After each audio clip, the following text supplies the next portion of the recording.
मागच्या रविवारी आपला अभयाचा विषय चाललेला होता.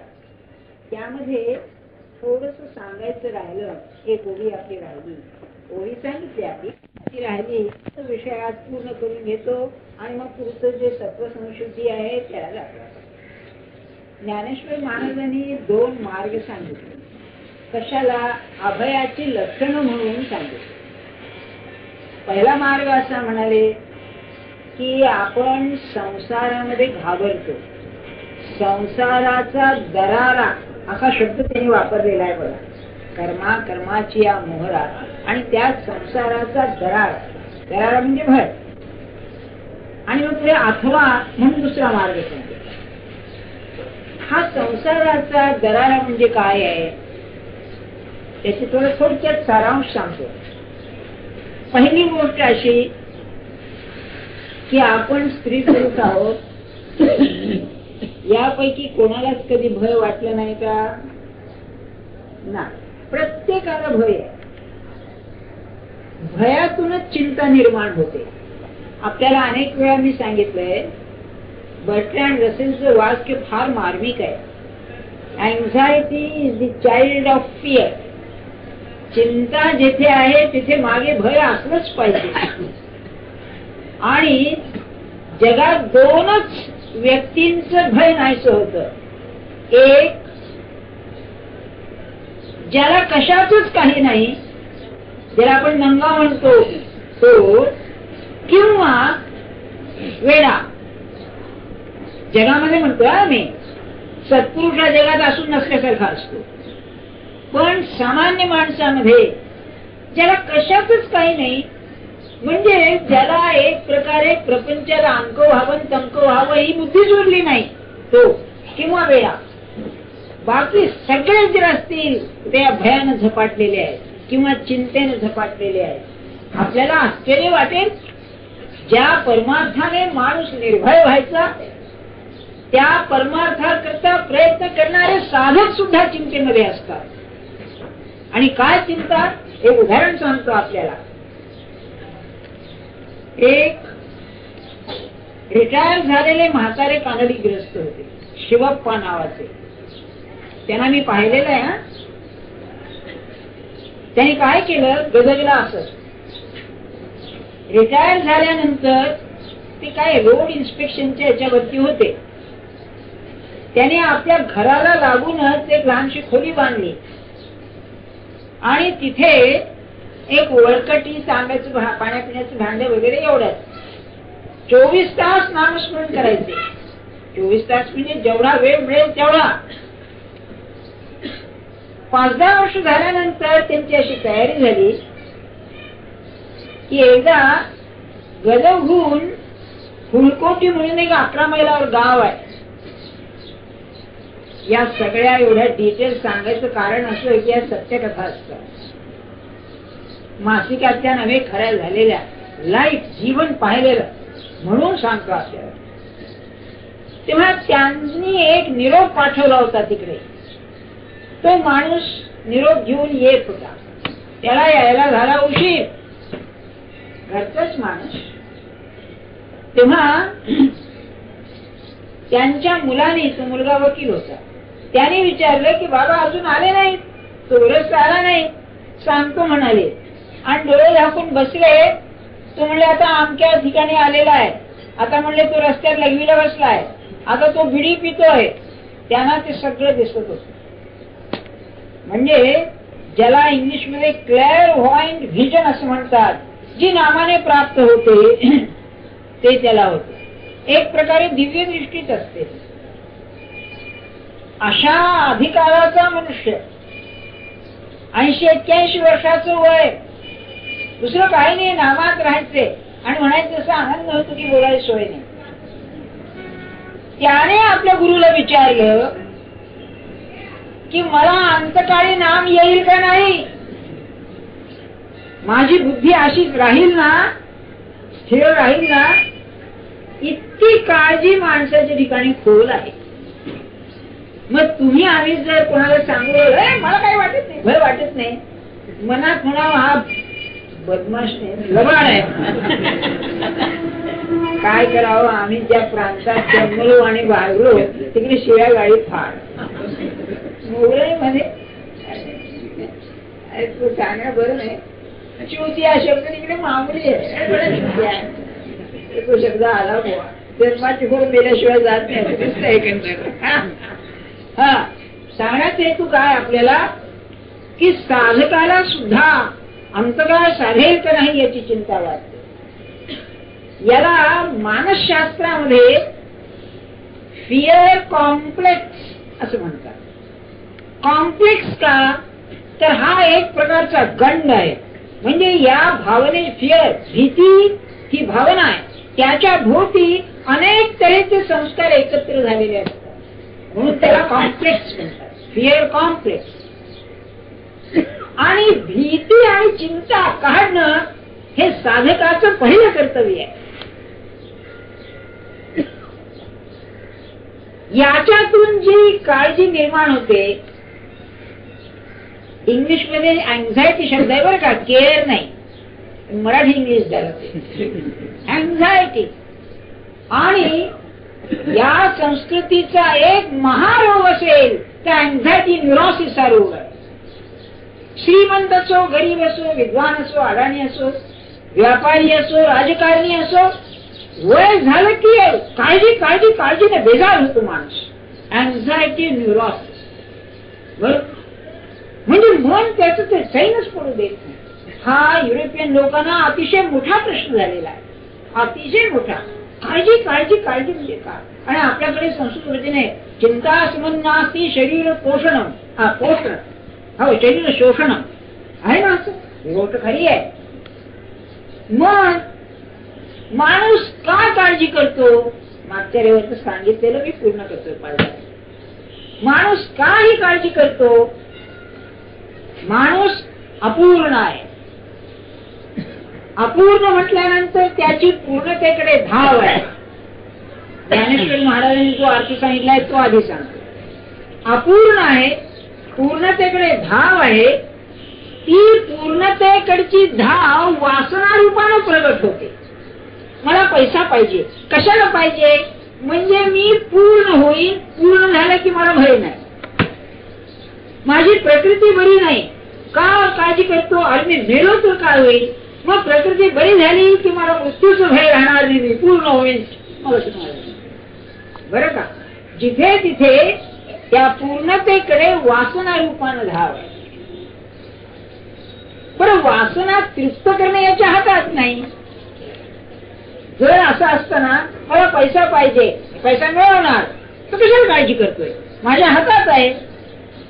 कर्म केल्यानंतर फळ मिळेल का नाही याचा जो मनावरती एक आंदोलनाचा परिणाम होतो, याचं कारणच असं की फळ मिळवणं माझ्या हातात नाही.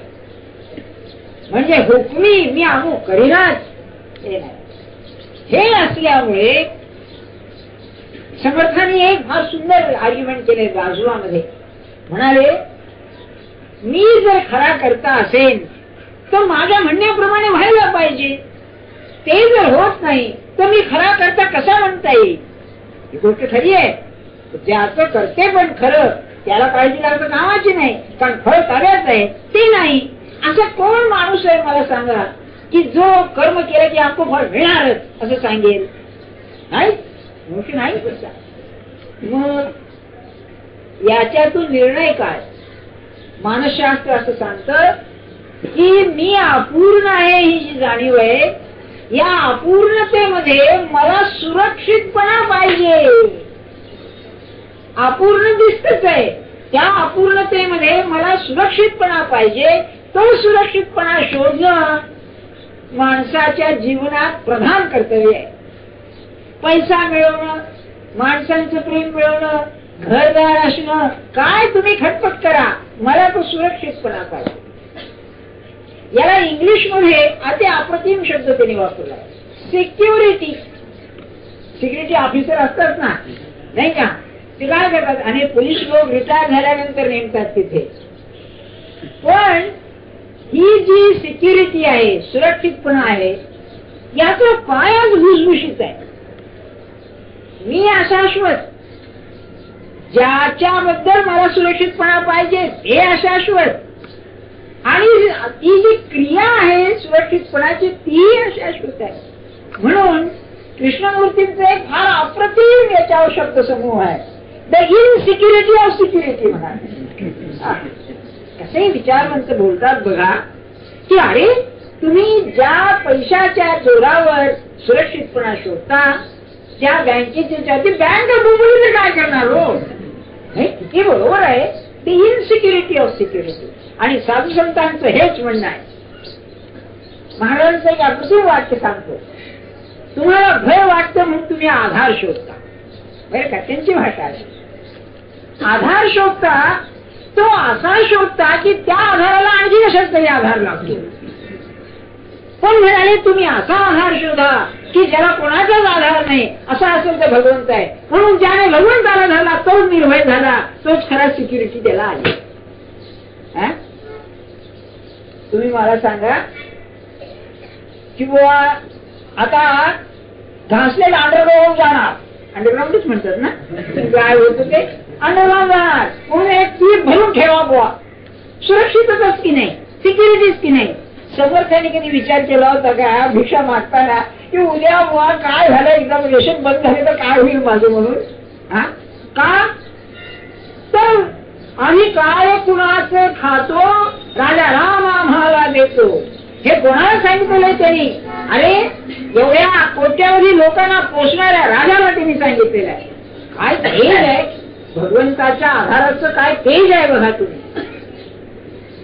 नाही तसंच मला तर आठवलं, हा मनुष्य सध्या पाहण्यात आहे म्हणून. बरं का, त्या कृष्णमूर्तींचं मी तुम्हाला एकदा सांगितलंय मागे की ते निघाले, आता ही 30-40 वर्षाची मागची गोष्ट आहे, युरोपला जायला निघाले. ते याच्यावरती गेले, बॅलेट टीव्हीवर जात होते, ते भाऊराव आठवले बरोबर होते. त्याच वेळी त्यांनी तुमची मला काहीतरी आठवण द्या. त्यांचं एक घड्याळ होतं, ते घड्याळ त्याने 1928 साली ते का इतिहास ऑफिसने दिलेलं होतं. घड्याळ होतं, एक लहान बॅग बरोबर, बायकांची पर्स असते तशी, त्याच्यामध्ये होमिओपॅथीची औषध आणि रुमाल, पायात चप्पल, अंगात खाली पैजामा आणखी आहे, सगळं साधा. हे युरोपला निघालेले बरं का. तेव्हा हे काय म्हणले, मला तुमची काहीतरी आठवण द्या. ते म्हणले भाऊ हे या गोष्टी यातलं काय पाहिजे यातलं. ते यांनी विचार केला घड्याळ मागणं काही बरोबर नाही, कारण लोकांनी एवढं दिलेलं नाही. रुमाल म्हणले येऊन काय करायचं, त्यांना लागला. पण औषधं करायची त्या होमिओपॅथीची, मग आता राहिली चप्पल. ते म्हणाले तुमची चप्पल द्या. घे म्हणाले, काढले. पण म्हणले एका अटीवर, तू ती पायात घाल. ते म्हणले पूजा बिजा करायची नाही त्याची. ह्यानी काय विचार केला, आधी घेऊ तर घरी मग माझा येईल पुढे. म्हणून त्यांनी त्यांच्या समोर ती चप्पल घातली, घरी आणून पूजेत ठेवली, मला दाखवली त्यांनी. आणि तो माणूस बिना पायाचे असताना युरोपला गेला बरं का. तेव्हा यांनी काय विचारलं की म्हणले मग तुम्ही आणखी काही घेत नाही बरोबर. तर ते म्हणजे हुम काय होणार, मला पैसा नाही म्हणून परत यावं लागेल. म्हणले बरं त्यात काय आहे, काय सिक्युरिटी आहे. म्हणून की नाही, संतांच्या जवळ जर शिकायचं असेल तर हे शिकायचं, हे ज्ञानेश्वर महाराजांचं शिकायचं. याला अभय म्हणतात, भयाची वार्ताच नाही. महाराजांचं दृष्टांत फार छान आहे. महाराज म्हणाले एक लहान खोली आहे, अंधार आहे तिथे, आणि तुम्ही तिथे इलेक्ट्रिक लाईट जर लावला, अंधाराला वाट आहे का, राहायला काही सोय आहे का, झाडतीशी नाही सोडतो. तसं भगवंताचा आधार ज्याला लावला त्याच्या जीवनात काळजी आणि भय रस्ताच नाही, अंधार आहे. हे संसाराचा दरारा काढला. मी तुम्हाला तुकाराम महाराजांची नाही का गंमत सांगितली, खरं फार छान आहे. पैसा गेला, गुरंढोरं गेली, शेतीवाडी गेली, बायको मेली, मुलगा मेला, भावानी वाटणी घेतली, सगळं गेलं. घरी आले, बायकोला म्हणाले आता आपल्याला चांगले दिवस येणार बरं का. ती पाहतच राहिली, काय म्हणता काय. अरे म्हणले आता वाईट व्हायचं राहिलंय काय म्हणून म्हणले, आता झालं म्हणले सगळं होऊन, करून झालं सगळं. देवाला तरी काही लाज आहे का नाही म्हणा. हे निर्भयतेचं लक्षण आहे. करून करून तू काय करशील असा भक्त देवाला आव्हान देतो. तू करून करून माझं काय करशील, माझ्या शरीराला त्रास देशील, मला भिकारी करशील, काही झालं तरी तुला सोडणार नाही. माझ्या म्हणण्यात हेतू काय, याला निष्ठा म्हणतात. आणि संसाराचा दरारा हा इथे किती तऱ्हेच्या अडचणी. मुलगा मुलगा मुलगा केला तू धड वागेल का, आणि अलीकडच्या काळामध्ये न बोलणं बरं जास्त. हो बरं, लग्न केलं बायको धड वागेल का नाही, नवरा धड वागेल का. काय सांगू तुम्हाला, माझ्या विद्यार्थिनी मला म्हणायच्या, सर म्हणाल्या लग्न करावंच वाटतं, पण नवरा व्यसनी झाला तर काय करायचं असे भय वाटतं. वयात आल्या 22-23 वय असतं, नोकरी करणारे असतात, कसं भय असतं मला सांगा, नाही का. काय चूक आहे त्यांची, म्हणजे तो कसा वागेल याचा नियम नाही. नोकरी केली तर सध्याच्या कटकटी तुम्हाला माहिती आहे, खालचे लोक वर जातात, बदल्या होतात, नाना तऱ्हेनं त्रास होतो. म्हणजे कोणत्या बाजूला माणसाला सुरक्षितता आहे. आता फार धर्म आपण त्या सवयीनं राहतो, गोष्ट सोडून द्या. मोठ्या मोठ्या लोकांना त्रास आहे. मला खरं सांगतो, सामान्यच जाऊ द्या. माझे सचिवालयामध्ये माझा एक विद्यार्थी आहे, ते IAS ऑफिसर होत आहे. तो भारी त्रास द्यायचा ह्या बरं का. रात्री 9 वाजेपर्यंत बसवायचं. हो काम तो उजाड होता स्वतः, पण आपला त्रास द्यायचा. तर मी काय म्हणते त्याला, अरे म्हणले तुम्हा लोकांना त्रास होतो. नाही सर म्हणलं, तुम्हा आम्हाला नाही, ते डेप्युटी सेक्रेटरी सुद्धा आमच्या इतके घुसवतो म्हणला तो घरवर. तर तो म्हणाला त्याच डेप्युटी सेक्रेटरीला असं झालंय की ही कटकट केव्हा एकदा जाईल. म्हणजे माझ्या म्हणण्यात हेतू काय, कोणची अशी परिस्थिती आहे की ज्या परिस्थितीमध्ये माणसाला बस काय व्यवस्थित आहे सगळं नाही. ही जर फाटकी गोधडीच आहे, सगळ्या ठिकाणीच फाटलेली असायची, कुठे काही असं काहीतरी असं. म्हणून संसाराचा दरारा ज्याचा नाहीसा झाला त्याला अभय प्राप्त झालं. आता गंमत अशी आहे, तुम्ही मला लगेच प्रश्न विचाराल, अहो आम्हाला शक्य होतं नाही, नाही का. हे ज्ञानेश्वर महाराजांनी सांगितलं, बरोबर शक्य आहे. भयाचं कारण काय आहे, काय नाही. हो मागचं गेलं जाऊ द्या, उद्याची काळजी वाटते आहे ना. असं सगळं काळजीचं मूळ कल्पनेत आहे. आणि असं आहे, संकट जे आहे ना, त्या संकटाला जेव्हा ते आकार घेऊन येतं, जेव्हा ते कालचक्रामध्ये प्रत्यक्ष होतं, त्याला मर्यादा असतात, स्थलकाळाच्या मर्यादा असतात. पण कल्पनेला मर्यादाच नाही. काय होईल काय होईल काय होईल चालली कल्पना भरतीकडे. म्हणजे याचा अर्थ असा, वर्तमान काळ जो आहे त्याला स्थलकालाच्या मर्यादा असल्यामुळे त्या परिस्थितीला केव्हाही एक अंदाज असतो, एवढंच होऊ शकेल. पण कल्पनेलाही नाही, कल्पना थांबली पाहिजे. कल्पना ही काळाशी संबंधित आहे. मग काळाचं भान थांबलं की कल्पना थांबेल. आणि काळाचं भान थांबायला हा जो मी आहे, जो काळाची कल्पना करतो, तो मी अंतर्धान झाला पाहिजे. आणि हा मी नाहीसा व्हायला देह विसरला पाहिजे. आणि तो भगवंताच्या स्मरणात विसरला की भय नाही तुझं. स्ट्रेट लॉजिक, सरळ लॉजिक. आता तुम्ही पहा पुन्हा, तुम्ही म्हणाल तुमचं प्रेमिस मूळ गृहीत कृत्य बरोबर कशावरून, की मी काळजी करतो, हा मी आहे कारण. प्राणी बघा, कधी प्राण्याने काय 5 year प्लॅन केलाय, काही योजनेचा अध्यक्ष नेमलाय कोणी, आठवं कमिशन, इकॉनॉमिक कमिशन आणि अंकन कमिशन याचा कोणी अध्यक्ष नेमलाय केलाय. अरे नाही, आता पेपर मध्ये आहे की म्हणजे या वर्षी खूप धान्य निर्माण होऊन दिवाळीत काय अडचण नाही. कोणाठो काय आहे. माझा म्हणण्याचा मुद्दा काय आहे, त्या प्राण्याला मीची जाणीव नाही, भूतकाळची जाणीव नाही, भविष्यकाळची जाणीव नाही. त्याच्या मनाची स्थितीच तशी. आणि मी आला की भूत आणि भविष्य आलं. म्हणून काळाची जाणीव जी, भविष्याची आणि भूतकाळची जाणीव जी आहे, ती जाणीव या मीवर अवलंबून आहे. त्या मीच्या तंगड्यात जोडल्या पाहिजे. आणि तो मी अपूर्ण असल्यामुळे सारखं हे जमव ते जमव ते जमव, का तर सिक्युरिटी, सुरक्षितपणा. मग या मीला बळी दिला पाहिजे, प्राण्यासारखं बनावं. पक्षी अजगर न करीती संचित तयासी अनंत प्रतिपाळी, तुकाराम महाराज सांगितलंय ना, हे थोडस खरं आहे. आम्हाला जर वर जाता येत नसेल तर प्राण्यासारखं तरी बनावं, जनावरासारखं. काय म्हणता काय तरी आणि ते साधत नाही येणार हे तरी करा. अहो काय गंमत आहे, आपली तऱ्हा बघा कशी आहे. समजा तुमचा मुलगा आहे आणि परीक्षा जवळ आली आहे आणि ज्या अभ्यास करीत नाही बरं का, आणि तुला काळजी कशी वाटत नाही, काय करावं काय सांगायचं असं आपण म्हणतो. याच्यावरून मला एक विनोद आठवतो. एक बाप होता, त्याचा मुलगा ते अभ्यास करीला, 10-12 वर्षाचं पोरग अभ्यास करीला.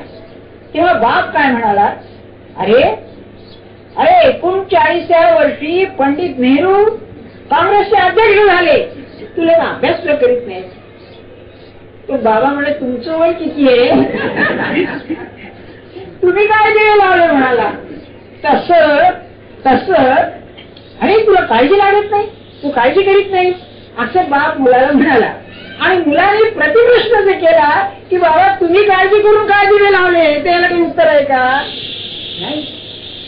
म्हणजे सांगण्यात हेतू काय की या मीला कुठेतरी असा गुंतवून ठेवला पाहिजे, बस मी नाही काळजी करणार. आणि म्हणूनच जीवनामध्ये निर्भयता येणं हे परमार्थाचं मर्म आहे. परमार्थ करतो आणि निर्भयता नाही, परमार्थच नाही. करील काय करायचं तू करील त्याच्या हातात. हो ही निर्भयता आली पाहिजे. नंतर दुसरा मुद्दा काय राहिला सांगण्याचा, ज्ञानेश्वर महाराजांनी जो दृष्टांत दिलेला आहे, म्हणाले पाणी मिठाला भेटायला आलं, पाणी मिठाला भेटायला आलं, ते मीठ पाणी रूप सोडून गेलं. जीवनामध्ये काय आहे, प्रचंड शक्ती काम करते आहे बघा. प्रचंड म्हणजे प्रचंड शब्द सुद्धा कमी पडेल. जीवनाच्या प्रत्येक क्षेत्रावर अनंत एक असीम शक्ती काम करते. ज्ञानेश्वर महाराजांनी ती गणेशाची जी शारदा सांगितली होती, समर्थांनी ज्या शारदेला वंदन केलेला आहे, ती समर्थांची ती ओवी मला नेहमी फार आठवते. अनंत ब्रह्मांडे घडी, शारदा म्हणजे समर्थ म्हणताय, लीला विनोदेची मोडी आपण आधी पुरुषी दडी मारून आहे. त्या शक्तीला तो शोधायला जावं. कृष्णमूर्ती त्याला एनर्जी म्हणतात. आणि म्हणाले that is energy protects me. See it is there म्हणाले, do to see it protects me. म्हणजे पुस्तक दिलं त्यात इट प्रोटेक्ट्स मी. आणि या शक्तीचं संरक्षण ज्याला आहे त्याला भय आहे. एक मला उदाहरण सांग बरं का. 1918 साली लढाई सुरू झाली होती. लढाई 14 साली सुरू झाली. लढाई जोरात होती आणि सबमरीन्स नुसत्या निघाल्या होत्या. आणि लोकमान्य टिळक सिओल केस करता इंग्लंडला गेले. तेव्हा जर बोटीवरती आघात आला तर समुद्रात उतरता यावं, पाण्यात जाता यावं, बंबार्डमेंट झालं. म्हणून बोटीवरचे जे प्रवासी होते त्यांना दोरीवरून पाण्यात उतरायचं शिक्षण देत. तेव्हा हे उतरले पाण्यावर, त्या दोरी उतरले, आले पुन्हा बोटीमध्ये. कॅप्टननी यांना विचारलं की आपण युरोपला निघाला आणि जर बोटीवरती हे झालं तर काय होईल. तेव्हा हे काय म्हणाले, होईल म्हणाले, पण परमात्मा रक्षण करणारा असल्यानंतर शत्रू झाला तरी काय करेल म्हणाले.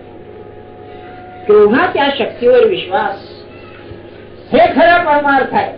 तसं परमार्थी मनुष्य कोणचा, काय माझा मालक, केला घाबरू, हे ज्याचं आहे ना ते आपलं पाहिजे. ते सिक्युरिटी ऑफिसर ठेवतात म्हणजे तो हा याच्याकरता ठेवतात की मालकाने सुखाने निघावं. आता दोष जर त्याला मारायला निघाले तर सोडून द्या, सध्या तरी भय आहे नाही का. ते आपल्याकडे आहे ना भांडारीच काय हे खाऊ लागला, शेत कुंपण शेत खाऊ लागले तर काय करणार. पण निर्भय पाहिजे मनुष्य, करून करून काय करेल काय बरं का. खरंच असं पाहिजे. साहेबांनी जर आपल्याला काही असा दम दिला तुला मी आमक करीन तमक करीन तर त्याला म्हणू नये, मनात म्हणाले का तुला आणि मला देणारा बाप वर बसलाय, तू काय देशील मला. उर्दू मध्ये त्याला उपरवाला म्हणतात बरं का. अरे उपरवाला जो देगा तू फाड के देगा, तू काय देणार आहे का मला. तेव्हा पाणी मिठायला भेटायला आलं तर मीठ पाणी रूपच झालं. त्यांचं दृष्टांत आहे बरं का.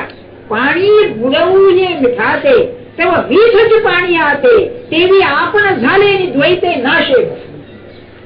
म्हणजे काय, त्या शक्तीच्या सामर्थ्याचा प्रभाव एवढा आहे की आपण त्या शक्तीशी जर तादात्म्य झालो, जसं मीठ त्या पाण्यामध्ये मिसळून गेलं म्हणजे मिठाला काही वेगळे पण नाही, तसं मी त्या शक्तीशी तादात्म्य झाल्यानंतर द्वैत नाहीच झालं की भयाचं कारण असतं. आणि संतांचा अनुभव असा आहे की तुम्हाला इतर वेळेला जे संरक्षण मिळणार नाही ते संरक्षणची शक्ती तुम्हाला देते. म्हणून संत निर्भय असतात. संतांना मानायला कोण, परमात्म्याची इच्छा होईल तेव्हाच त्यांच्या जीवनात होईल. आणि हे आपण शिकलं पाहिजे अभयामध्ये की कसं काय आहे, उत्तम आहे आणि कुणी असं आहे तसं आहे, अल्लाह मालिक है कल का कल देखा जाएगा. हे शिकलं पाहिजे की नाही, तो आहे उपाय काय करायचं ते आणि करील ते योग्यच करेल, हे आपण शिकलं पाहिजे. काय सांगू तुम्हाला, तुम्ही मला कहो तुम्ही बोलताय तुमचं किती आहे, अहो आमच्यावर नाही म्हणून तुम्हाला सांगतोय, नाही तर तुम्ही पण सांगायला बसलो असतो. मग मी सांगितलं ना माणसाचं कसं पाहिजे, मना बोलण्यासारखे चालत आहे, मना सद्गुरु तोच शोधून पाहे. तो जसं बोलतो तसं त्याच्या आचरणात दिसतं. तुका महाराजांचं काय, तुका म्हणे करून दावी त्याचे पाय माझे जीवी. हा पाहिजे तुझं बोलताय तर दाखवताय करून. आणि भय पुष्कळच कल्पनेचं असतं. खरंच तुम्हाला सांगतो, साधी गोष्ट घ्या, आपल्याला काही रोग झाला, त्या डॉक्टरलाही भेट कळत नाही, आपल्यालाही कळत नाही, मग असं असेल का तसं असेल का तसं असेल का, या कल्पना करण्यापेक्षा त्याला जेवढी अक्कल आहे तेवढं औषध घ्यावं, स्वस्त बसावं, काय करायचं ते कळ म्हणावं. घाबरायचं कारण काय, होण्याची याचे होईल त्याचं ते होईल त्याचं ते होईल, याला काही अंतच नाही. आणि म्हणून जगामध्ये सगळ्यांना रोग असेल तर हा रोग आहे, भयाचा रोग आहे. एक असिस्टंट कमिशनर भेटले पोलीसचे बरं का, त्या तरी काय झाले मुंबईमध्येच होते. मी सहज विचारलं, ते मोर्चेन बिर्चेन याच्याबरोबर त्यांना जावं लागायचं, पिस्तूल असायचं ना बरोबर, 6 बारीक पिस्तूल त्यांनी आम्हाला दाखवलं तरी तेव्हा मी काय म्हणलं त्यांना, म्हणलं तुम्हाला भय नाही, जो पिस्तूल आहे हो काय हो, तर ते काय म्हणाले, अहो पिस्तूल समोर मागून काढतात फुल मारायचं काय आता काय करा. म्हणजे ज्यांचा आम्ही भय करता ज्यांचा आधार घेतात ती हे काय नाही का, तर उलट मामला तसा आहे. म्हणून जगात राजकारणी नाही राजा प्रत्यक्ष, आता काय आपले पंतप्रधानी तर राजेच किंवा काय त्यांची इंतजाम असतो, सिक्युरिटी इंतजाम त्यांचा. अरे बाप रे, मग या बाजू जायचं नाही त्या बाजू जायचं नाही, नाही का, लोकांना किती हे करतात, हे कशा करतात सगळं भय. म्हणजे तुम्ही लोकांना निर्भय करायला पाहिजे खरं, अगदी निर्भय. म्हणून म्हणलं एक निर्भय खरा, ज्याचा त्याच्यावर विश्वास तोच निर्भय खास, बाकीचा कोण निर्भय ते आपण शिकावे. हा की भगवंताचा आधार घेऊन निर्भय व्हायचा अभ्यासच करावा. हा अभ्यासच आहे की नाही, तू आहेस ना, मी कशाला घाबरू. नाही तर प्रापंचिक घाबरतो, श्रीमंत घाबरतो, संन्यासी घाबरतो, वारकरी घाबरतो, रामदासी घाबरतो. अरे हे आहे काय मग, नाही का, हे बरोबर निर्भयता पाहिजे. आता दुसरा अभयम सत्व संशुद्धी. सत्व संशुद्धीचा अर्थ आहे अंतःकरणाची शुद्धी. सत्व या शब्दाचा अर्थ इथे अंतःकरण आहे आणि अंतःकरणाची शुद्धी निर्मलता हा सत्वशुद्धीचा. ज्ञानेश्वर महाराजांनी त्याच्यावर लिहिताना फारच मेटाफिजिकल म्हणजे अतिशय सद्वस्तूच्या रूपाने सुंदर अर्थ लावलेला आहे. दुसऱ्या कोणत्याही भाष्यामध्ये हा अर्थ नाही, फक्त आचार्यांच्या भाष्यात नाही, तर जाऊ द्या बाकीच्या ठिकाणी. त्या माणसाची म्हणजे ज्ञानेश्वर महाराजांची जी दिव्य दृष्टी आहे पाहण्याची विलक्षणच आहे. आपल्याला थोडस आधी मी समजून सांगतो. अरे हे शब्द बरोबर नाही, जेव्हा वर्गात बोलल्यासारखं झालं हो, अहो मी तुम्हाला समजत नाही अशा बेटी झालं नाही, माहिती नाही ते सांगतो, हा समजत नाही हो, असा अहंकार येतो बघा, चांगलं नाही ते. हा सत्व संशुद्धीचा अर्थ तिने असा केलेला. 2 दृष्टांत दिले, एक चंद्राचा आणि दुसरा गंगेचा. फार अप्रतिम आहे ना, गंगा आणि चंद्र. चंद्र कसा आहे तर म्हणाले प्रतिपदेला पौर्णिमेला चंद्र पूर्ण आहे आणि हळूहळू कमी होत होत तो अमावस्येला गेला. तुम्हा आम्हाला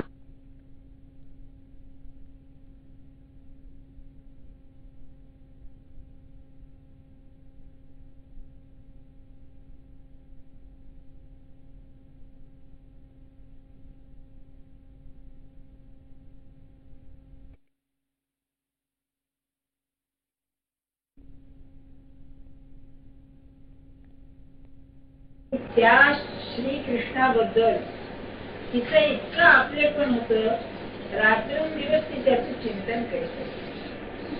प्रसंग असा आला की जेव्हा वस्त्रहरणाचा प्रसंग आला तेव्हा केवढा अवजी महाराजनी सम्राटाची बायको तिच्यावरती असल्या विटंबनेचा प्रसंग यावा म्हणजे काय असेल जीवनाची तऱ्हा तरी मला समजा. तेव्हा ते सगळं प्रसंग होऊन गेल्यानंतर ते जेव्हा वनवासात होते तेव्हा परमात्मा एकदा गेले असताना की म्हणाले कृष्णा, अरे काय हा प्रसंग आणि तुला मी हाक मारले तरी तू इतका वेळ आला नाही हे का. तर त्याने काय सांगितलं, मी अगदी जवळच होतो पण तुला जोपर्यंत जगाची आस होती तोपर्यंत म्हणाले मला कसं येत. जगाची आस सोडल्याशिवाय भगवंताचं दास्यत्व होत नाही, भगवंत येऊ शकत नाही. तर म्हणे तू असं कसं म्हणतोस. तर म्हणाले की जोपर्यंत तुला असं वाटत होतं की माझे यजमान हे पांडव एवढे रथी महारथी आहेत, ते माझे रक्षण करतील, हे भीष्म द्रोण धर्माचार्य आहेत ते माझे रक्षण करतील, किंवा सभेतले जे सज्जन आहेत ते माझे रक्षण करतील, ही जोपर्यंत भावना होती तोपर्यंत मला येता आलं नाही. इतकंच नव्हे तर तिने आपल्या युगल्याला हात धरून ठेवला होता, तोही जेव्हा सुटला त्यावेळेला म्हणलं मी येऊ शकतो. त्यामुळे आपला मीपणा, आपलं कर्तव्यपण, सर्वस्व नाहीच झाल्याशिवाय परमात्मा उभा राहत. काही दुसरी गोष्ट. आणि तिसरी गोष्ट अशी आहे, त्याचं स्मरण तर ती रात्रंदिवस ठेवीतच असे, परंतु त्याच्या इच्छेनं सगळं घडत आहे हे म्हटल्यानंतर जेव्हा तिचे 5 मुलगी गेले मारले अश्वत्थाम्याने, त्यावेळेला ती या भावनेवरती समाधानी राहिली की नाही, मला प्रपंचामध्ये सुख देण्याची त्याची इच्छा नाही, तेव्हा मी दुःख कसं करू. म्हणून ती शांत राहिली. हे आपण शिकण्यासारखं आहे. आता तुम्ही काय म्हणाल, द्रौपदी की द्रौपदी, मग काय, मग आपण ज्ञानेश्वरी वाचतो कशाला. आपल्याला काहीतरी थोडं साधावं म्हणूनच आपण वाचणार. जसं तुम्ही बघा लॉंग जम्प नसते ना, ते एशियाड झालं त्याच्यामध्ये उंच उडी मारणं, लांब उडी मारणं, तर किती 10, 12, 15 फूट लांब उडी मारणारे असतात. आपण 2 फूट तरी मारायला शिकलं पाहिजे ना. तो 15 फूट मारतो, मी करणारच नाही असं म्हणून चालेल का. नाही चालणार. दिवाळीचं तुम्ही पाहता ना, राजाची दिवाळी दिवाळीच असते, गरीबाची दिवाळी दिवाळीच असते ना. आपापल्या परीने तो साजरी करतो. तसं की नाही, परमात्माची निष्ठा शिकायची असेल द्रौपदी पासून खरंच प्रसंग आठवला. हे पुराणातल्या कथा की नाही प्रत्यक्ष नसते घडलेल्या कदाचित, भावाचं फार छान. त्या प्रभास पट्टण तीर्थाला एकदा पांडवांच्या सगळ्या बायका आणि यादवांच्या सगळ्या बायका एके ठिकाणी आल्या. तेव्हा रात्री आपल्या मैत्रिणी सगळ्या गप्पा मारित होत्या. तेव्हा रुक्मिणीनं द्रौपदीला विचारलं की तुझा जीवनाचा अनुभव काय. रुक्मिणीची अशी अवस्था होती की तिला जीवनात दुःख काय माहिती नाही, खरं माहिती नाही. आणि श्रीकृष्णाची तरा अशी काही होती की त्याच्या काही त्या 7 पटराण्या, काय 7च ना काय 8 काहीतरी पटराण्या होत्या, परंतु प्रत्येकीला असं वाटे माझ्यावरच कृष्णाचं प्रेम आहे. आता ते नाटकामध्ये वर्णन केलेलं आहे त्याच्या सुंदरी करू कोपा मजवरी धरी अनुकंपा हे नाटकच आहे. या ठिकाणी नाटकाच असते. तर तिला सुखाचा अनुभव नाही, तिला सुखाचा एकच अनुभव. श्रीकृष्ण जेव्हा तिला वरायला आले त्यावेळेला तिची काय अस्वस्थ होती तेव्हा, किंवा तिने द्रौपदीला विचारल्यानंतर ती काय म्हणते की जर तुला माझा जीवनाचा अनुभव पाहिजे असेल तर सुखम ही दुःखाने अनुभवणे शोभते. सुखाला धार केव्हा येते? दुःखानंतर जर सुख आलं, दुःख भोगल्यानंतर जर सुख आलं तर सुखाची मजा आहे, नाही तर नाही. तेवढं आपण शिका. काय आहे खरं सुंदर आहे भाग. आणि पुढे म्हणते दुःखेन साध्वी लभते सुखानी. या स्त्रीनं खरोखर जीवनात दुःख भोगलेलं आहे, तिला मग त्या सुखाची खरी चव येते. असं ते आहे. असं सहज मला आठवलं आज भाऊजी आहे खरं. असं काही करावं परमात्मावर प्रेम करायला शिकावं. माझा तो अनुभव काय म्हणजे किती क्षुद्र माणूस, परंतु भगवंतावर जर प्रेम केलं म्हणजे आपल्या सद्गुरूवर म्हणा, ज्ञानेश्वर महाराजांच्यावर म्हणा, समर्थांच्यावर म्हणा, आपलं एक पाहिजे. त्याच्यावर जर प्रेम केलं, काही संबंध लावा, मूल म्हणून लावा, भाऊ म्हणून लावा, सखा म्हणून लावा, दास म्हणून लावा, पण तो संबंध असा पाहिजे की मग दुसरं त्याच्या भेसळ उपयोगाची नाही. तर माणसाला समाधान मिळते. सुख मिळेल असं नाही, देहाचं जे सुख आहे ते नाही मिळेल करायचं, पण समाधान मिळेल यात शंका नाही. सुखामध्ये राहणाऱ्या माणसापेक्षा सुद्धा त्याला समाधान मिळेल. आणि आपल्या मराठी लोकांबद्दलच जर बोलायचं झालं तर या थोर सुखाने सगळ्यांनी दास्य भक्ती केली. काय सांगावं आपल्याला. ज्ञानेश्वर महाराजांच्या सारखा सर्व संतांचा मूठ म्हणे हा अध्यात्माचा एवढा आचार्य स्वतःला निवृत्ती दास म्हणून घेतो. काय त्याचं सौंदर्य मला नाही. नाथांच्या सारखा प्रपंच करून परमार्थ साधणारा हा महात्मा किंबहुना ज्याच्या जीवनामध्ये इतका समतोल आहे प्रपंचन परमार्थाचा, जगातल्या फार थोड्या लोकांच्या चरित्रात इतका समतोल आहे, असा हा महात्मा स्वतःला जनार्दनाचा दास म्हणून. समर्थांचं तर काय सगळे लोक विलक्षणच. आपलं नाव गाव पुसून टाकलं, जन्मापासून रामाचे दास म्हणूनच फिरवले नाही का. एकीकडे समर्थ म्हणायचे आणि म्हणायचे एकीकडे रामदास नाही का. काय तुकाराम बुवा सारखा भक्तराज काय म्हणतो, तरीच जन्मा यावे दास विठ्ठलाचे भावे. या लोकांनी किती दास्य भक्तीचं महत्व राहिलंय बघा. ते कठीण आहे. दास्य भक्ती कठीण का सांगू का. दासाला एक मर्यादा असते, त्या मर्यादेच्या बाहेर तो नाही जायचा बरं का. मारुती एवढा समर्थ आपल्या रामाचा दास जरी झाला तरी रामाच्या शेजारी नाही बसला कधी जाऊ. पण वात्सल्य सख्य ह्या गोष्टी कशा आहेत की परमात्माशी लगट केल्याशिवाय हे भक्ती होऊ शकत नाही. आणि आपल्याला ते जमणं शक्य आहे. किंवा मी तुझं मूल आहे, तुझी मुलगी आहे, मुलगा आहे असं म्हणावं आणि त्याच्या कमरेला विळखा घालून राहावं, त्या आपल्याला शोधित नाही.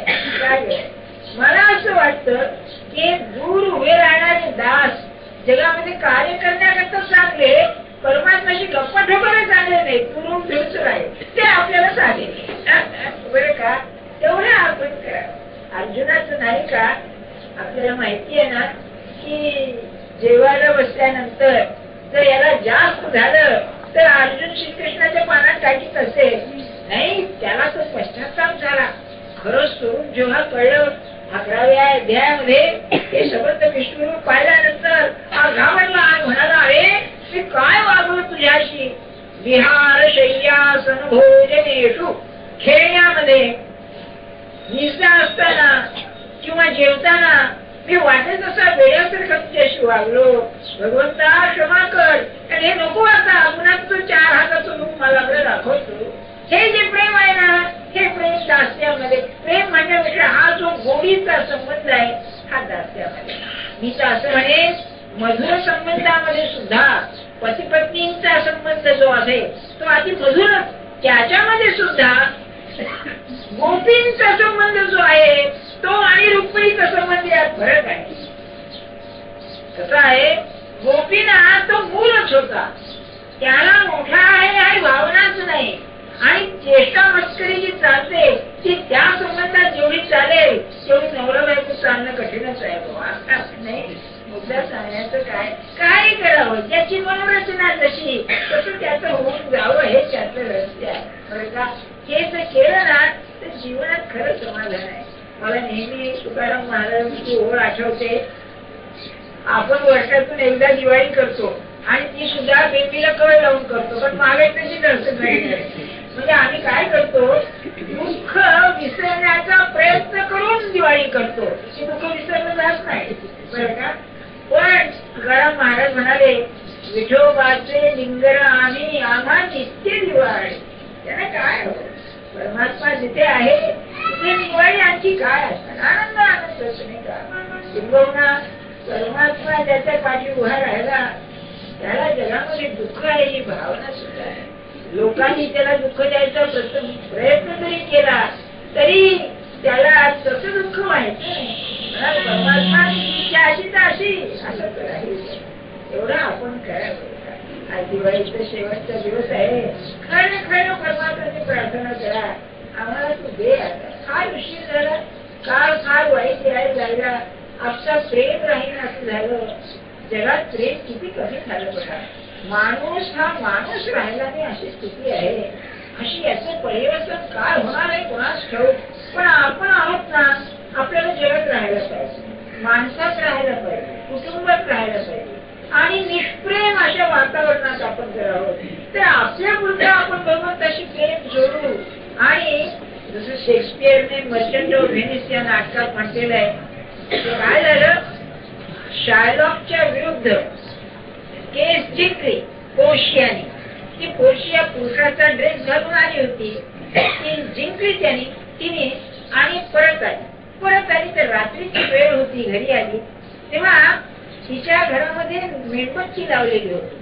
लांबून तिने मेणबत्ती पाहिली, त्याचा क्षीण उजेड असा बाहेर आलेला होता. तेव्हा ती काय म्हणते, जगात सगळीकडे अंधारच आहे, दुष्कृत्यानं भरलेला आहे, पण या मेणबत्तीचा हा क्षीण उजेड सुद्धा जसा त्यातून थोडा प्रकाश टाकतो आपल्याला, त्याप्रमाणे जगात सत्कर्म हे थोडं तरी जगात प्रकाश टाकतो. तसं मी म्हणतो, आपण आपल्यापुरतं जरी प्रेम केलं तरी आपल्या कुटुंबात, आपल्या मित्रामध्ये, आपल्या समाज समूहामध्ये, ग्रुपमध्ये थोडं तरी प्रेम राहिल्याशिवाय राहणार नाही. आणि जर प्रेम राहिलं नाही तर मग आणखी नरक तो काय आहे, त्याला काहीतरी खालीच राहिलं पाहिजे. जिथे माणसं प्रेम नाही तो नरकच. सरकारबद्दल तसं बोलता येत नाही, पण आपला हा अशीच आहे, एवढा आपण करा. मागच्या रविवारचा विषय काय झाला, मी हे का सांगतो, मध्ये सगळे की हवेत आहे असं वाटू नये. परमात्मा सगळं हवेत आहे नाही, परमात्मा हा व्यवहाराचा आहे. आणि केव्हा मागच्या रविवारी आपला सत्व संशुद्धी हा विषय झाला. सत्व संशुद्धी त्यांनी काय सांगितलं, शेवटचा दृष्टांत असा दिला त्यांनी, गावा गेल्या वल्लभू पतिव्रतेचा विरह शोधू. मला सहज आठवलं त्या ओळीवरून, एक इटालियन माणूस तो हिंदुस्थानात आला होता. माझ्या प्रिन्सिपॉलने मला ही गोष्ट सांगितलेली आहे. स्टील नावाचा माझा प्रिन्सिपॉल होता, त्याने ही गोष्ट सांगितलेली आहे. तो ज्या बोटीने आला तो IAS होता हा ती. तेव्हा युरोपियन ICS लोकांना जशी वर्ष 2 वर्षांनी लीव्ह मिळेल, रजा मिळायची 4 महिने, तशी याला मिळायची. IAS इंडियन एज्युकेशन, अजून IPS आहे मला वाटतं, इंडियन पोलीस सर्व्हिस आहे मला वाटतं. तेव्हा हा इंग्लंडला जाऊन असं परत येतो. तेव्हा हा इटालियन ग्रस्त हा संगीतज्ञ होता, युरोपियन संगीतज्ञ. तेव्हा तो त्याच्या बरोबर आला. काय झालं, याचा बाप अतिशय विद्वान, कोणाचा सिंहचा सर ब्रजेंद्रनाथ सिंह. त्याच्या ओळखीचा एक बंगाली संस्कृत पंडित त्यांच्याकडे उतरला होता. जिथे ते खाली भांडाराचं दुकान आहे ना विलेज इंडस्ट्री, त्याच्या वरच्या मजल्यावर 3ऱ्या मजल्यावर राहत. तेव्हा हा पाहुणा आला याच्याकडे. पाहुणा आल्यानंतर एके दिवशी रात्री तो संस्कृत पंडित वाल्मिकी रामायण ब्रजेंद्रनाथ सिंहला वाचून दाखवत होता. संस्कृत तोही संस्कृत होता, रामायण वाचून दाखवत. या इटालियन माणसाला संस्कृताचा गंध नाही, पण तो किनी ऐकत बसला. ऐकून झाल्यानंतर तो सिंहला काय म्हणाला, मला संस्कृत येत नाही, पण या भाषेमध्ये संगीत आहे याच्यात का नाही. आदि कवीचं ते काव्य संगीत आहे याच्यात का. हे जसं तो म्हणाला तसं मला असं वाटतं ज्ञानेश्वरीमध्ये तत्वज्ञान आहे, भगवंताचं प्रेम आहे, काव्य आहे, पण संगीत सुद्धा आहे. त्या ओळीमध्ये इतकं लालित्य असतं, शब्द इतके मृदू असतात आणि ऐकायला ते गोड वाटते की ते नुसते म्हणण्यानेच किती माणसाला सौंदर्याची प्रसिद्धी देते. म्हणून आपलं सहज आठवलं, गावा गेल्या वल्लभू पतिव्रतेचा गेहत्वभू भरते सणी हानी लाभू न मनी. भकार आहे सगळीकडे, पकार आहे बघायचं सौंदर्य. काय म्हणतात ज्ञानराज की एका बाईचं नवऱ्यावर अतिशय प्रेम होतं. वल्लभ शब्द सांगितलं आपल्याला. संस्कृतामध्ये वल्लभ शब्दाला विशेष अर्थ आहे, वल्लभ आणि कांता असा. तेव्हा तिचं अतिशय प्रेम होतं. तर प्रेमाचं लक्षण काय, वियोग सहन न होणं हे प्रेमाचं लक्षण आहे. तेव्हा तो गावाला गेला. गावाला गेला असताना हिला चैन पडत नाही घरामध्ये, ते घरात नाही, चैन पडत नाही. अशा वेळेला एखादं काही नुकसान झालं किंवा थोडा लाभ झाला तर तिला तिचं महत्व वाटत नाही. नवरा नाही तर या लहानी लाभाला काय आहे. तसं म्हणाले तैसे सत स्वरूप रुचलेपणे. कसा शब्द घातल्यावर, रुची म्हणजे इंटरेस्ट, अभिरुची म्हणजे अतिशय इंटरेस्ट, सुप्रीम इंटरेस्ट संस्कृतामध्ये. बरं का, मला इंटरेस्ट नाही म्हणजे मला रुची नाही त्यामध्ये. तैसे सत स्वरूप रुचलेपणे. सत्स्वरूप म्हणजे परमात्म स्वरूप, आत्मस्वरूप अतिशय आवडल्यामुळे बुद्धीचे आईचे अनन्य होणे. तशी ती नवऱ्याशी अनन्य आहे, तशी ज्याची बुद्धी आत्मस्वरूपाशी अतिशय आवडीमुळे अनन्य झाली आहे त्या तत्वशुद्धी म्हणे केशी हत्ता. हा केशी दैत्याला मारणारा परमात्मा असं म्हणतो आहे की ती बुद्धी घडी तत्वशुद्धी. म्हणून आपल्याला स्वाभाविक भगवंताची आवड निर्माण व्हायला पाहिजे. ग्रंथांचं प्रयोजन असं आहे की आपोआप वाढली पाहिजे आणि जी आमची आहे त्यांची वाढली पाहिजे. बरं का, उत्पन्न होऊन वाढली पाहिजे. ही तत्व संशुद्धी झाली. बुद्धीचे आईचे अनन्य होणे मागच्या रविवारी सुचवलं. त्याला दुसरं नाहीच जगात काय. हे एक वेळ आहे. याला प्लेटोचं काय एक्सप्रेशन आहे, डिव्हाइन मॅडनेस, दिव्य वेळ आहे. खरोखर सांगतो, वेळ म्हणजे आणखी काय नाही. रात्रंदिवस ते दुसरं ध्यानी म्हणजे काय खरं.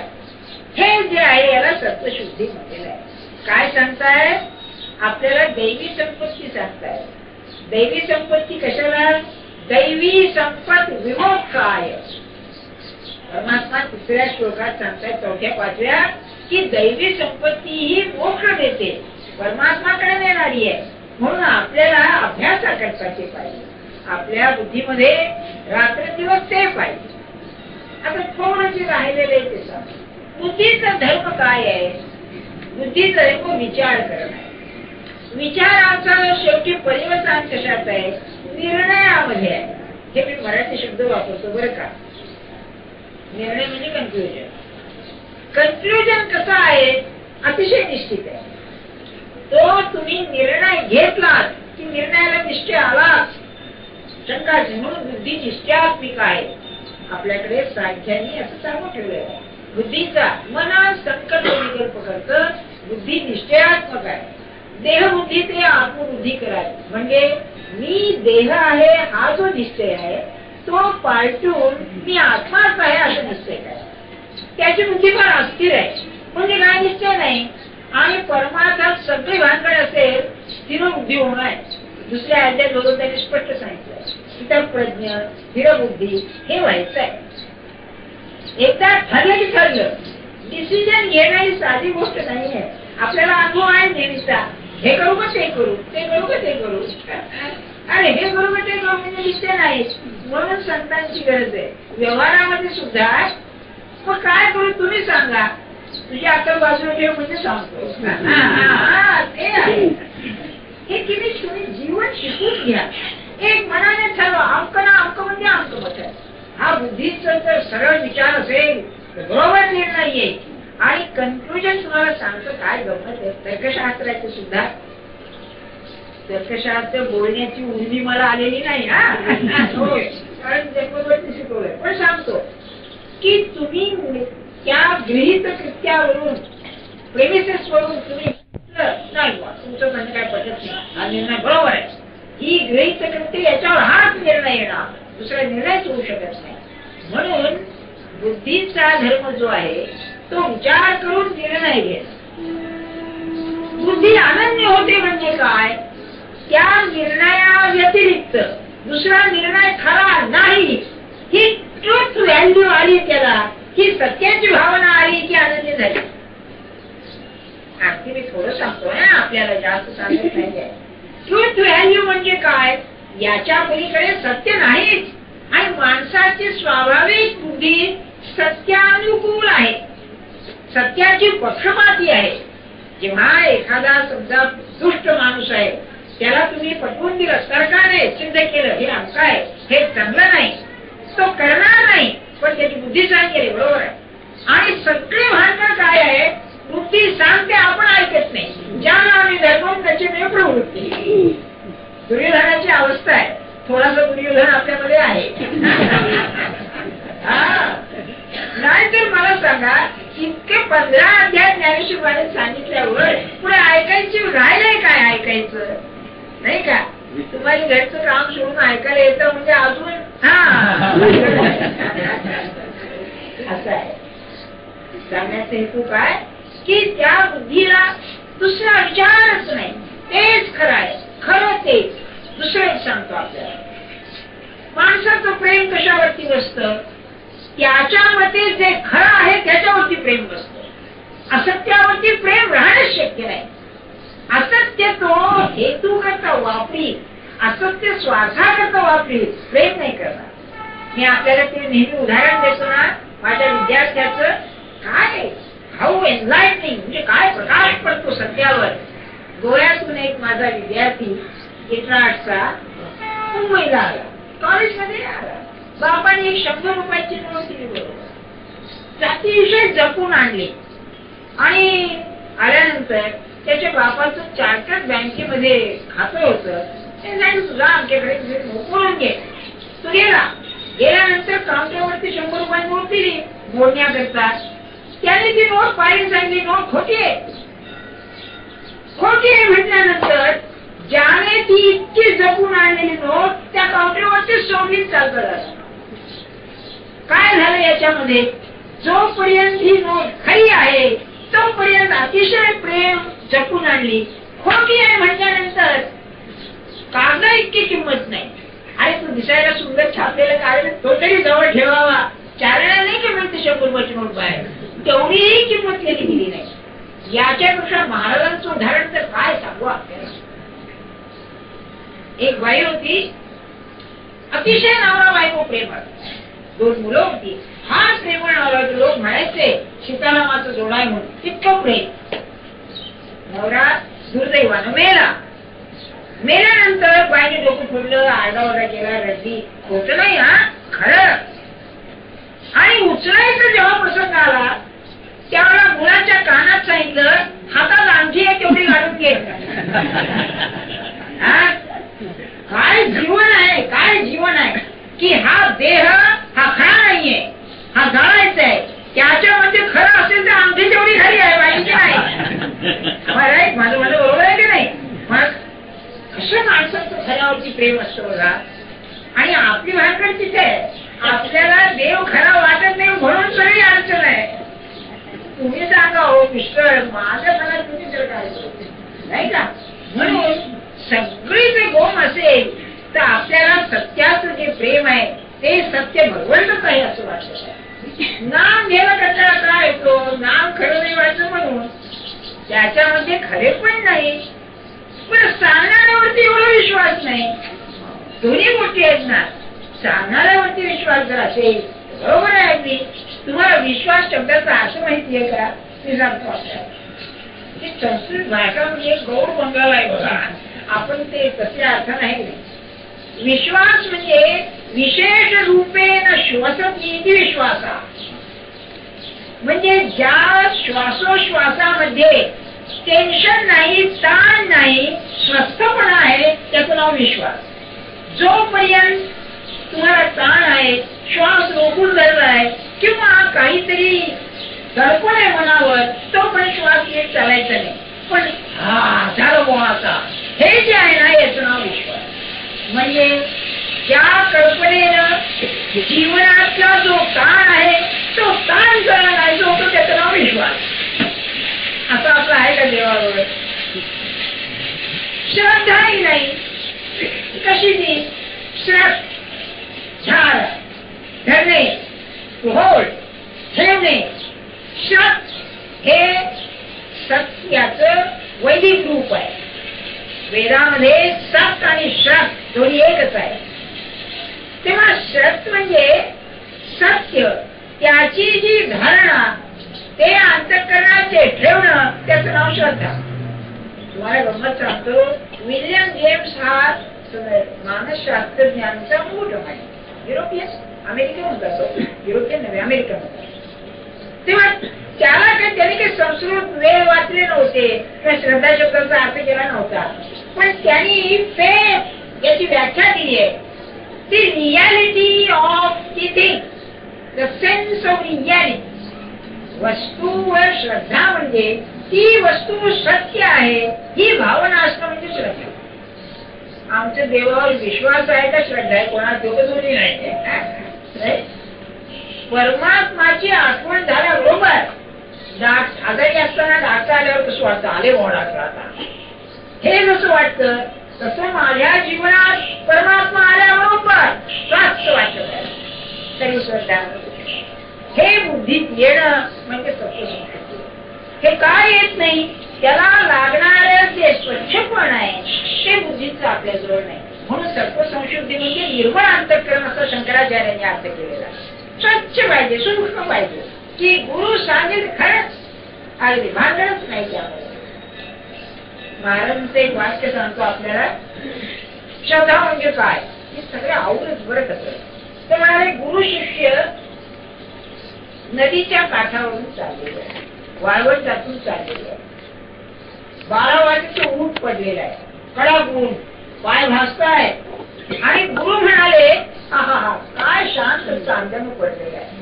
त्या शिष्याला तसं वाटलं पाहिजे. आपण साहेबाला हा तुझे उजर वाटतो तसं नव्हे. आपण म्हणतो बाहेर म्हणतो गोल खायले कसा, हे नव्हे नाही का. खरं वाटलं पाहिजे. कल्याण स्वामी असे होते, काय समजलात तुम्ही? हो, ते म्हणतील तेच खरं. आणि हे अशक्य नाही. हा हिप्नोटाईज झालेले लोक असतात ना, अहो समोर टेबल आहे, अजून म्हणता घोडा आहे, त्याला घोडा दिसतो, त्याला शाही द्यायला, त्या शाही ही प्रयोग पाहिलेला आहे. आणि सरबत आहे म्हणून त्याला सरबत लागतं आणि शाहीचा परिणाम होत नाही. इतकं मन त्याच्या अधीन असतं. असं गुरुच्या अधीन मन होणं याला श्रद्धा म्हणतात. तुम्ही म्हणाले तुम्ही सांगा आम्ही ऐकतो नाही, अशी माणसं असतात. तुम्हाला मी माझं उदाहरण सांगतो. काय दुसऱ्या बसत विषय निघतो नाही पण माझा हेतू की काय आहे, अशी कोणाची मारून तशी कोणाची मारून तुम्हाला खात्री करून द्यायची की बाबा देवाच्या पायी लागा. काही हेतू नाही, माझा स्वार्थ दुसरा काही नाही. तुम्हाला की नाही वाटवायचे करायचे. आम्ही आम्ही बिघडलो, तुम्ही बिघडा.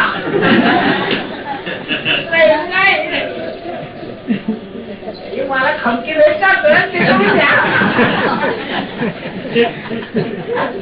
तेव्हा